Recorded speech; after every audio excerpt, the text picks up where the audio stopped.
Today we master C1 grammar with confidence. Welcome back to English with us. Today's lesson focuses on a sophisticated grammar pattern that many advanced learners overlook: word order, and how it affects your confidence and authority. We'll explore how the placement of adverbs, modal verbs, and qualifying phrases can transform strong statements into hesitant, uncertain expressions. By the end of this lesson, you'll understand why native speakers position words strategically to convey confidence. You'll also learn to rewrite weak sentences into powerful ones. Let's begin. Consider two sentences with identical meaning, but drastically different impact. First, I think we should possibly consider this approach. Second, we should consider this approach. The difference lies in what linguists call hedging language, words and phrases that diminish certainty. Common hedging markers include adverbs like just, only, simply, perhaps, and maybe, positioned early in sentences. Modal phrases like I think, it seems, and sort of also weaken authority.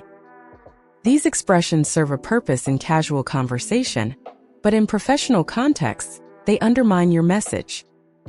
Understanding this pattern helps you recognize when you're inadvertently weakening your own statements. Native speakers intuitively avoid these patterns in formal settings, but learners often miss this nuance. The position of adverbs fundamentally changes sentence strength. Compare these examples. I've just completed the report versus I've completed the report.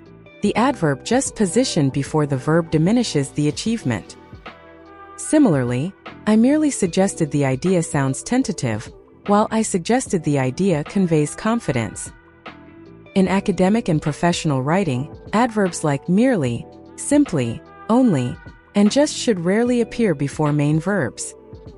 Instead, position them at the sentence end or eliminate them entirely. Consider we can perhaps improve efficiency, compared to we can improve efficiency significantly. The second version uses an adverb that strengthens rather than weakens. Word order determines whether you sound authoritative or uncertain.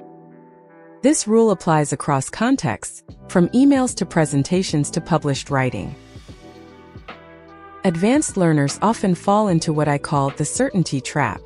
You understand the grammar completely, yet you still say I sort of think or maybe we could possibly try. Why? Because you're overcompensating for accuracy. You worry about being too direct, so you hedge everything. This is counterproductive.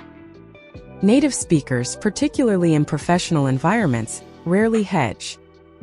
They say this approach works rather than this approach might possibly work. Another trap: using I think before sharing expertise. Experts say the data shows not, I think the data shows. The phrase I think contradicts your authority. Similarly, just weakens updates. I've just finished sounds less accomplished than I've finished. Recognizing these patterns in your own speech requires self-awareness, but once you notice them, you can eliminate them systematically. Let's examine authentic examples from professional contexts. First, a hesitant version. I've just maybe thought about a possible solution that might work if we consider the budget constraints. Now the professional version. I've developed a solution that addresses budget constraints. Notice the difference. The first version has 4 hedging elements: just, maybe, possible, might. The second is direct and confident. Another example from emails, hesitant. I sort of think we should perhaps try this idea. Professional. I recommend implementing this approach. In presentations, hesitant. This data seemingly suggests we could possibly improve by maybe 5%. Professional. This data demonstrates a 5% improvement potential. The pattern is consistent. Remove hedging language. Replace vague speculation with concrete claims. Use active voice. These adjustments transform your entire presence. Leadership and expertise come partly from word choice and positioning. Native speakers follow sophisticated positioning rules almost unconsciously. First rule: Place qualifying statements after your main claim, not before. Say this strategy works in most markets rather than this strategy might possibly work in some markets. Second, use adverbs of degree carefully. Quite, rather, and fairly soften claims. Use them intentionally, not habitually. Third, avoid stacking hedges. Never say, I just sort of think maybe. Instead commit, I believe or I know. Fourth, use modal perfection. Must have been sounds more decisive than might have possibly been. Fifth, when expressing uncertainty, be explicit about it. Say I'm uncertain about the timeline, rather than hiding behind vague language. Sixth, in your area of expertise, eliminate hedges entirely. You're the authority. These rules demand practice and self-monitoring, but they dramatically improve how others perceive your competence and confidence. Start noticing your own hedging patterns. Rewrite them. Your professional presence depends on it.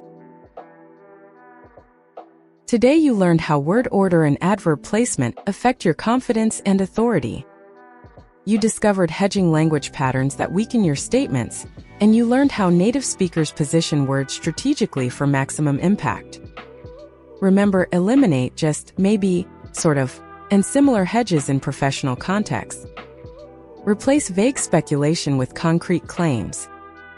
Your English has always been correct grammatically, now make it powerful. Listen to this lesson again, notice the examples, and practice rewriting hesitant sentences. You're refining not just your grammar, but your professional presence. Well done!